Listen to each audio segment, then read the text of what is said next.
sit there pretending to be interested while he talks about being an all-star athlete in high school. Yet you chose to go out with this guy, and for some reason chose to go home with him after what you described as being such an awful experience in the scenario you used in your video, which may or may not have been hypothetical. But let's consider his disappointment for a moment when he shows up to pick you up for the date and you don't look anything like your online photos, which are 5 years old and very heavily filtered. Then he has to fight the urge to get up and walk away from you in the middle of the date after he learns that you have 4 kids with 3 different baby daddies, and you just spent the last 45 minutes besmirching one or all of your ex-husbands. Now his interest in you at this point is plummeting, and his anxiety turns to amusement after you've unloaded all of your baggage and trauma on the dinner table, and he has to stifle his laughter after you've revealed your aspirations of becoming a life coach. You spoke of diminished returns on your so-called investment, but I'm curious as to what sort of returns you were expecting on an investment that included pulling the tags off of an outfit that had probably been in your closet for the last 2 months and doing your hair. That doesn't sound like a very large investment, nor was there any risk involved, so it sounds like you're getting back exactly what you put in. If you want to talk about what men and women invest into the dating process, there is no comparison, because the man has to make the first move,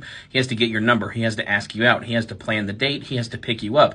During the date, he has to be funny, smart, and interesting. And if at any second you're at all understimulated, he knows that you're probably thinking about one of the other 7 guys you could have gone out with that night. All while you're eating the food and drinking the drinks that he's paying for. Then he drives you home at the end of the night and has to decide whether or not to make a move, because if he doesn't try to sleep with you, he's a prude, and if he does try to sleep with you, he's a fuckboy. Now remind me, what did you have to do again? Showing up for a date is an effort, and if you want to continue talking about investments, he suffered a loss the second he asked for your number.